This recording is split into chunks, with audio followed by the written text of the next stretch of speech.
Hello everyone, ট্রান্সলেশনের আরও একটি নতুন ক্লাসে সকলকে স্বাগত। চলো আজও একটি গুরুত্বপূর্ণ নতুন ক্লাস শুরু করতে চলেছি। এখানে তোমরা কোনো রকম স্কিপ না করে প্রথম থেকে দেখতে থাকো। আশা করি তোমাদের ক্লাসটি ভালো লাগবে এবং অনেক হেল্পফুল হবে তোমাদের আপকামিং এক্সামের জন্য। তো প্রথমেই আমরা শুরু করব যে এই গ্রামটিতে অনেকগুলি কুটির ও প্রাসাদ দেখলাম, কিন্তু আমি একটি লোকও দেখতে পাইলাম না।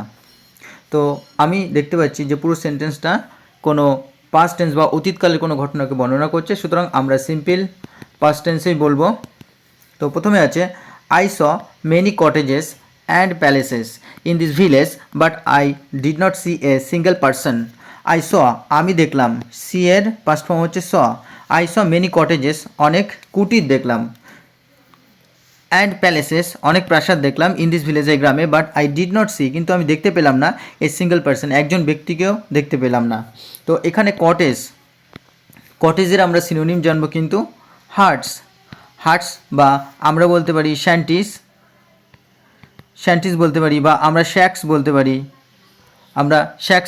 বা আমরা শেল্টিস বলতে পারি। তো আমরা এতগুলো সিনোনিমস জেনে রাখবো, আমাদের যখন যেটা মনে পড়বে তখন সেটা আমরা কাজে লাগাবো। এরপরে হচ্ছে প্যালেস। তো প্যালেস কিন্তু আমরা বলতে পারি এডিফাইস বলতে পারি, বা আমরা ব্যাসিলিকা বলতে পারি, বা আমরা এটাকে লার্জ বিল্ডিংও বলতে পারি, লার্জ বিল্ডিং। সুতরাং যার যেটা সুবিধা হবে সে সেটা লিখতে পারো, কোনো অসুবিধা নেই। তো চলো আমরা পরের বাক্যটি দেখি। পথে কোনো ভিক্ষুক নাই। তাহলে কি, যেহেতু এটা কোনো ব্যক্তিগত নয় সেই কারণে আমরা দেয়ার দিয়ে শুরু করেছি। There was no beggar on the road, অর্থাৎ রাস্তায় বা পথে কোনো ভিক্ষুক ছিল না। বেগার অর্থাৎ ভিক্ষুক। তো বেগারের আমরা দেখব সিনোনিমস। আলফম্যান হচ্ছে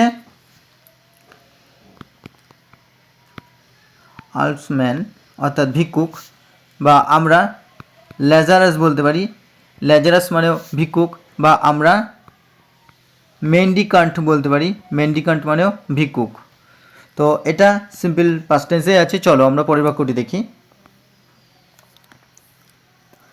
কোনো পুষ্করিণীতে কেউ স্নান করিতেছিল না, অর্থাৎ এখানে কিন্তু পাস্ট কন্টিনিউয়াস ব্যবহার করা হয়েছে। তো পাস্ট কন্টিনিউয়াসের রুলস হচ্ছে সাবজেক্ট ওয়াজ অথবা ওয়ার প্লাস ভার্বের 1 নম্বর ফর্মের সাথে আমরা আইএনজি যোগ করি এবং আদার্স লিখি।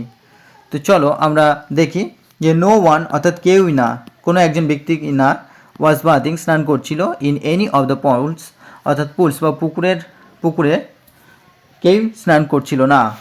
তাহলে আমরা কি বলবো যে পুলস, বা এটাকে কিন্তু আমরা সিনোনিমস লিখতে পারি যে পন্ড অর্থাৎ পুকুর।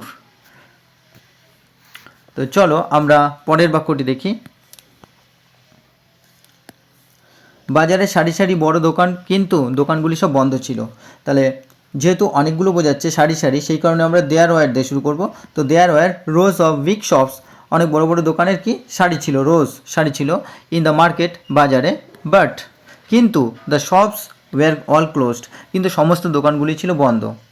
তো বন্ধ বলতে আমরা এখানে শার্টও লিখতে পারি, শার্ট বন্ধ। আর এখানে দেখো যে এখানে কিন্তু আমরা অনেকগুলি ছিল বলে ওয়ার লিখেছি, এবং এই সেন্টেন্সটাকে আমরা কমা দিয়ে দুটো সেন্টেন্সে ভাগ করে নিয়েছি যেহেতু আমাদের সুবিধা হবে সেই কারণে। এবং কিন্তু বলতে এখানে বাট, এখান থেকে আমরা আরেকটা সেন্টেন্স শুরু করেছি। তো চলো আমরা পরের বাক্যটিতে যাই। দোকানিদের কোনো সন্ধান পাইলাম না, অর্থাৎ খুঁজে পেলাম না। তাহলে আই কুড নট ফাইন্ড, আমি দেখতে পেলাম না। ক্যান নট যখন হয় তখন প্রেজেন্ট টেন্সে পারা বোঝায়, কিন্তু এটা যেহেতু ক্যান নট বসিয়েছি বা পারেনি, এরকম পারে না। আর যখন কুড নট মানে পারেনি বা পাইনি এমন। তাহলে আই কুড নট ফাইন্ড, আমি খুঁজে পাইনি কি এনি শপকিপার্স, কোনো দোকানদারকেই খুঁজে পাইনি। এখানে এনি শপকিপার হবে, কোনো দোকানদারকে খুঁজে পাইনি। তো এই শপকিপারের কিন্তু আমরা সিনোনিমস লিখতে পারি যে শপম্যান দোকানদার, বা আমরা এটাকে ট্রেডসম্যানও বলতে পারি, ট্রেডসম্যান অর্থাৎ দোকানদার। চলো আমরা পরের বাক্যটি দেখি।